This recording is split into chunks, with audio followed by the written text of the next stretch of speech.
আজকের নাস্তা ভীষণ হেলদি এবং টেস্টি, আর এর থেকে সহজ নাস্তা আর হয় না। তো আজকে এই সহজ নাস্তাটি একদম সিম্পলভাবে ঘরোয়া উপকরণ দিয়ে শেয়ার করব, তোমাদের ভীষণ ভালো লাগবে। বাচ্চাদের টিফিন থেকে আমরা বড়রা সকলেই খেতে পারবো। তো প্রথমে লাগবে একটি ডিম। ডিম আমাদের সবার ঘরেই থাকে। আর লাগবে এখানে ময়দা। তো এখানে ময়দার মাপ আছে কাপের 1 কাপ। আমরা চাইলে এখানে ডিমের ভাগটা একটু বাড়িয়ে দিতে পারি, একটি জায়গায় 2টো ডিমও দিতে পারি। এবার ভালো করে মিশিয়ে নিতে হবে। তো এখানে একটু জলের প্রয়োজন আছে, তো কাপের 1 কাপ পরিমাণে জল দিয়ে দেব। আর আজকের ব্যাটার খুব ঘন হবে না, একটু পাতলা হবে। আস্তে আস্তে ভালো করে ফেটিয়ে নিতে হবে।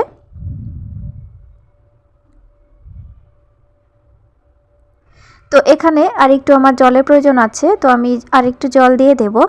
তো টোটালে আমার এখানে কাপের 1 কাপ মতো জল লেগেছে। তো ব্যাটার একদম পাতলা করে নিয়েছি, দেখতেই পাচ্ছ। তো এবার এর ভিতরে কিছু উপকরণ আমি অ্যাড করব। তো প্রথমে দিচ্ছি ধনিয়া পাতা।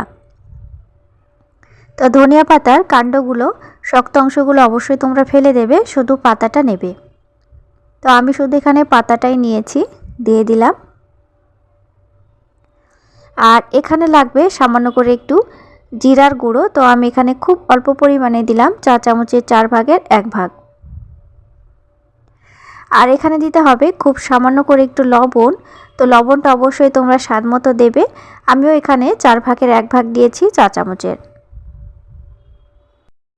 এবার একটু হলুদ ব্যবহার করব 1 চিমটে মতো, তাহলে কালারটা খুব ভালো আসবে। তো এখানে হলুদটা না ব্যবহার করলেও হবে, তাতে কোনো অসুবিধা নেই। তবে কালারের একটু পরিবর্তন হলে নাস্তাগুলো দেখতে বেশি ভালো লাগে। ভালো মতো আবারও নাড়াচাড়া করে ফেটিয়ে নিলাম। ব্যাটার হবে একদম পাতলা। দেখো ব্যাটার পুরো রেডি হয়ে গেছে। তো চলো এবার নাস্তাগুলো বানানো যাক। তো নাস্তার জন্য এখানে একটি ফ্রাই প্যান নিয়েছি। ফ্রাই প্যানে হালকা করে একটু সাদা তেল লাগিয়ে নিয়েছি।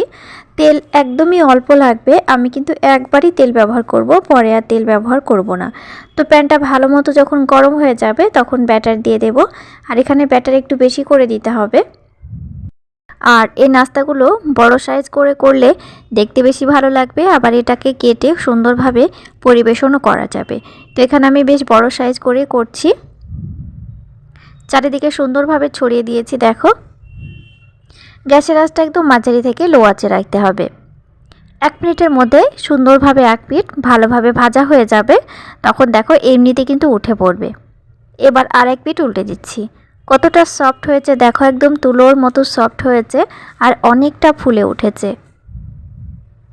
তো এখানে আমি আর তেল ব্যবহার করছি না, একদম অয়েল ফ্রি বললেই চলে। দেখো একদম ড্রাই, একদমই তেল কিন্তু এখানে ব্যবহার করলাম না। কয়েক ফোঁটা তেলের উপরে আমি এটাকে সেঁকে নিলাম। কতটা ফুলে উঠেছে দেখো, আর কীরকম সফট হয়েছে, একদম তুলোর মতো নরম। তো এটা ঠান্ডা হওয়ার পরেও কিন্তু 5 থেকে 6 ঘন্টা একই রকমই সফট থাকবে। তো আমাদের নাস্তা পুরো রেডি হয়ে গেছে। দেখো এটা ঠান্ডা হওয়ার পরে তোমাদেরকে দেখাচ্ছি কতটা সফট রয়েছে।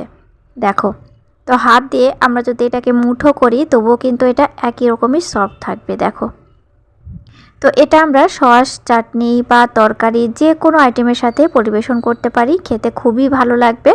ভিডিওগুলো ভালো লাগলে চ্যানেলটি সাবস্ক্রাইব করে দিয়ে পাশের বেল আইকনটা অবশ্যই প্রেস করে রাখবে, যাতে নতুন নতুন রেসিপি ছাড়ার সাথে সাথেই তোমাদের কাছে সহজে নোটিফিকেশান চলে যায়। তাহলে নতুন কোনো রেসিপি নিয়ে ফিরে আসি আবার পরের এপিসোডে। আজকের মতো এই পর্যন্তই। Thank you.